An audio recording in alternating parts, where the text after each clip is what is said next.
გამარჯობა, მე ვარ ნიკო და ეს არის ჩემი არხი დასპიქს ნიკო, ანუ ასე ამბობს ნიკო. დღეს ჩვენ ვაგრძელებთ გიორგი გურჯიევის საჯარო ლექციების კურსს. ცხოვრება მხოლოდ მაშინ არის ნამდვილი, როცა მე ვარ. ყოველი თავის ბოლოს კი მე დაგისვამთ კითხვებს და კომენტარებში გაგვიზიარეთ თქვენი აზრი ამ კითხვებთან დაკავშირებით. დღეს კი მე წაგიკითხავთ, რისთვის ვართ აქ? პრიორი 21 აგვისტო 1923 წელი. ზოგიერთ ადამიანს რომ ვკითხო, რისთვის ხართ აქო?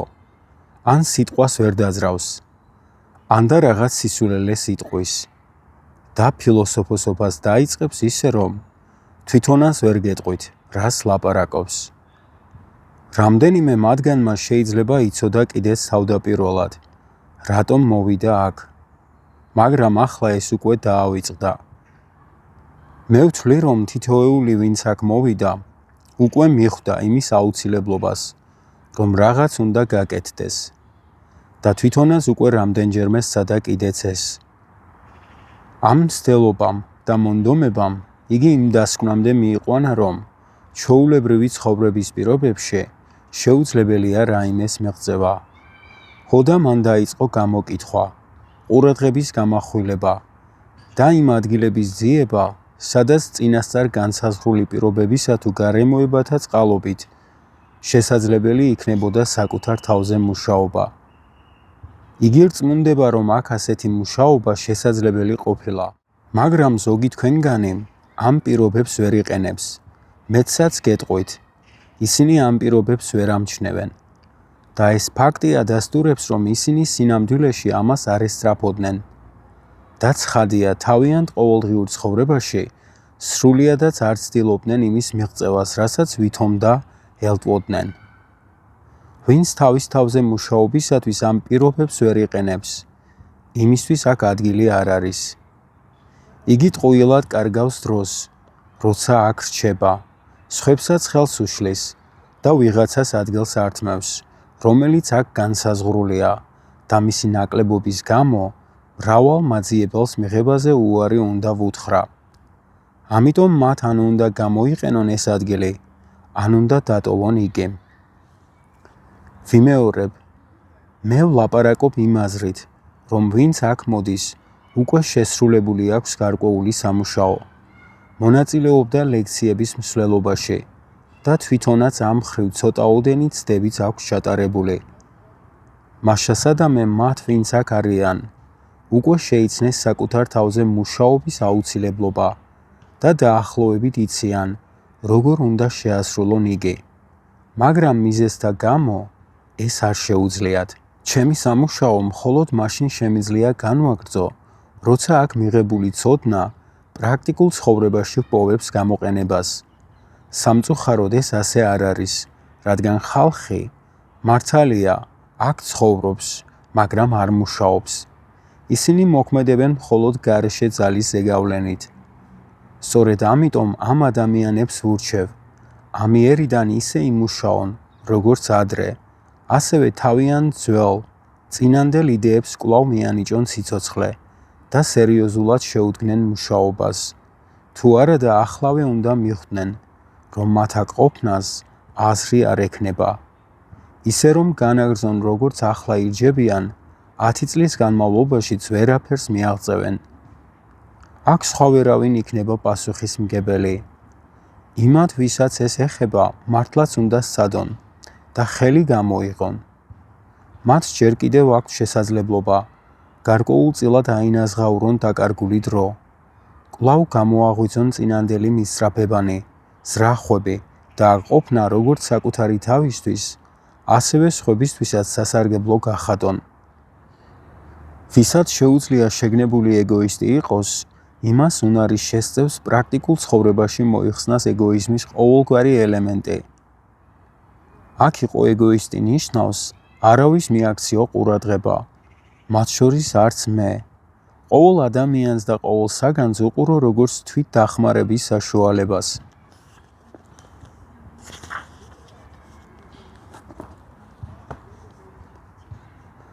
აქ ვინმეს ან რაიმეს მიბაძვა საჭირო არ არის. აქ არ არის ლაპარაკი იმაზე, ვინ ჭკვიანია და ვინ სულელი.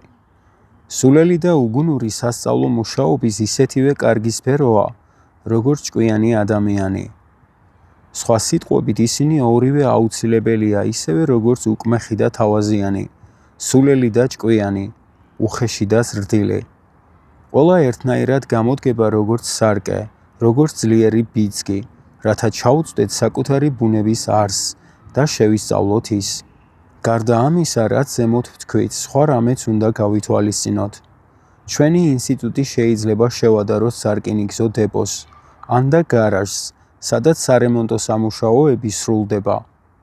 როდესაც ახალბედა სახელოსნოში შემოდის, ყველგან მანქანებს ამჩნევს, რომლებიც მანამდე არასოდეს უნახავს. ყველა მანქანას, რომელსაც გარეთ ხედავდა, ცხადია, ძარა ჰქონდა და შეხებილი იყო. ახალ მოსულმა არ იცის, როგორ გამოიყურება მანქანა შიგნიდან. იგი ჩვეულებრივ მხოლოდ ძარას ხედავს. აქ, სახელოსნოში, ის მანქანებს კაპოტის გარეშე ხედავს. ცალკეული ნაწილები მოხსნილია, დემონტირებულია, გასუფთავებულია. მანქანა ამგვარი სახით სრულიადაც არ ჰგავს იმას, რომლის ყურებასაც ახალ მოსული შეჩვეული იყო. იგივე უნდა ვთქვათ ჩვენს ინსტიტუტზეც. როდესაც ახალბედა თავისი ხელბარგით მოდის, მას იმ წუთშივე ხდიან, აშიშვლებენ და ყოველი მისი მახინჯი ნაწილი, ყველა მისი ფარული მშვენიერება დღის სინათლეზე მზეურდება.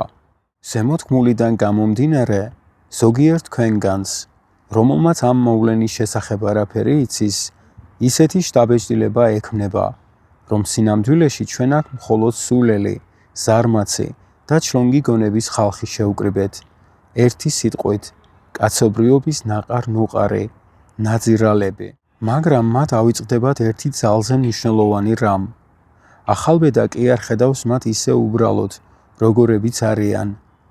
არამედ ვიღაცამ გამოაშკარავა ისინი და როცა ახალმოსული ამას იოლად ამჩნევს, იმას ვეღარ გრძნობს, რომ თვითონაა შტერი. ეს გამოაშკარავება რომ არ მომხდარიყო, შეიძლება ამ ახალბედას რომელიმე მათგანის წინაშე დაეჩოქა კიდევაც. ის ირგვლივ გაშიშვლებულ ხალხს ხედავს, მაგრამ ავიწყდება, რომ თვითონაც ტიტველი დგას იქ. იგი ფიქრობს, რომ აქაც როგორც ცხოვრებაში, თავისუფლად შეუძლია ატაროს ნიღაბი, მაგრამ როგორც კი ინსტიტუტის კარს გამოსცდა, დარაჯმა იმ წამსვე ჩამოხსნა ეს ნიღაბი. აქ იგი შიშველია. ყველა ნათლად გრძნობს, რას წარმოადგენს ის სინამდვილეში. ამიტომაც შინაგანად არავინ უნდა განეწყოს ხვის საწინააღმდეგოდ. თუ ვინმე ცუდად მოგექცათ, ნუ გაბრაზდებით, რადგან ადრე თქვენს მოქცეულ ხართ ასე. პირიქით, მადლობელი უნდა იყოთ და თავი ბედნიერად ჩათვალოთ, რომ არავისგან სილა არ გიწვნევიათ. რა მეგობრულია ხალხი, რომ თქვენგან არ იღებს მაგალითს, თქვენსავით არ იქცევა. ხოლო თუ კი ვინმემ სულ მცირე წყენაც კი მოგაყენათ, უკვე მზად ხართ, ამისათვის მას თავის ქალად ჩაუმტრიოთ. ეს ნათლად უნდა გაიცნობიეროთ და ამის შესაბამისად იმოქმედოთ. თქვენ უნდა ეცადოთ გამოიყენოთ და გაითვალისწინოთ სხვათა კარგი თუ ცუდი თვისებები, ხოლო თქვენი საკუთარი თვისებებით, როგორიც არ უნდა იყოს ისინი, სხვები ისარგებლებენ, სხვებს გამოადგებით. თუ ვინმე ჭკვიანი, სულელი, მეგობრული, ან დასაძაგელია, დარწმუნებული ვბრძანდებოდეთ, რომ სხვა მომენტებში თქვენს ასევე სულელი, ჭკვიანი, საძაგელი და მეგობრული ვბრძანდებით. ყველა ადამიანი ერთნაირია, ერთგვარია. ოღონდ ისინი სხვადასხვა დროს, სხვადასხვა გვარად ავლენენ თავს, ისევე როგორც თქვენ თვითონაც სხვადასხვა დროს, სხვადასხვანაირად იქცევით. როგორც თქვენ საჭიროებთ ცალკეულ მომენტებში დახმარებას, ასევე სჭირდებათ სხვებსაც თქვენი დახმარება. თქვენ სხვებს რასაკურველია მათთვის კი არ ეხმარებით, არამედ თქვენი თავისათვის. სხვებს თუ დაეხმარებით, შემდეგ ისინი დაგეხმარებიან. მეორეც, თქვენ ცოდნას დაეუფლებით, სხვების შემწეობით თქვენი ახლობლების საკეთილდღეოდ. ერთი რამეც უნდა იცოდეთ. ზოგიერთი ადამიანისათვის გარკვეული სიტუაციები ხელოვნურადაა შექმნილი ინსტიტუტის მიერ. ამიტომ თუ სხვებს ხელს შევუშლით, მათ საქმეში ჩავერევით. ინსტიტუტის მუშაობასაც დავაბრკოლებთ. ერთადერთი გზა დღე და ღამე გახსოვდეთ, რომ აქ მხოლოდ თქვენი გულისთვის ხართ, საკუთარივე განვითარებისათვის, რომ არაფერმა და არავინ ხელი არ უნდა შეგიშალოთ. და ისე უნდა მოიქცეთ, რომ ხელი არ შეგეშალოთ, იმავდროულად სხვებიც ხელს შეგიწყობენ მიზნის მიღწევაში. აქ ყველაფერს აკეთებენ და ამას კი არა. ინსტიტუტის ცხოვრება კიდევ უფრო ცუდ რამედ გადააქციეს, ვიდრე ჩვეულებრივი ცხოვრებაა. მთელი დღეების განმავლობაში ხალხი აქ ინტრიგებითაა დაკავებული. ერთმანეთის კრიტიკით არიან გართულნი და ურთიერთს პირადად არ ეუბნებიან. გულში ატარებენ ამას. მუდამ სხვების დამუშავებაში არიან. ზოგს სიმპათიურად მიიჩნევენ, ზოგს კი პირიქით. მეგობრებს იჩენენ, ერთობლივად ან და ცალ-ცალკე. ამას ხარავებენ და დასცინიან ერთმანეთს და მუდამ სხვათა ცუდ მხარეებზე აქვთ ყურადღება გამახვილებული. ის აზრი, რომ აქ სხვებზე უკეთესები არიან, რომ ეს ადამიანი იმ ადამიანს ჯობია, არაფერს მოგვიტანს. აქ სხვები არ არსებობენ. ადამიანები აქ არც ჭკვიანები არიან, არც სულელები, არც ინგლისელები, არც რუსები, არც კარგები, არც ცუდები. არსებობს მხოლოდ დეფექტიანი ავტომობილები, ჩვენი ადამიანების მსგავსი. და ამ დეფექტიან, მოშლილ ავტომობილებზე დაკვირვების წყალობით შეგიძლიათ მიაღწიოთ იმას, რაზეც აქ მოსვლისას ოცნებობდით. ახლა აუცილებელია ეს თქვენი სურვილი, ეს გაგება კვლავ გააღვიძოთ და თქვენს უწინდელ იდეას დაუბრუნდეთ.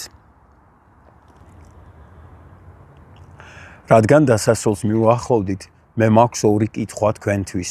კითხვა პირველი: რისთვის ხართ აქ? კითხვა მეორე: რა აზრი აქვს აქ დარჩენას? კომენტარებში გაგვიზიარეთ თქვენი აზრი ამ კითხვებთან დაკავშირებით. მომავალ შეხვედრამდე, მადლობა რომ გვისმენთ.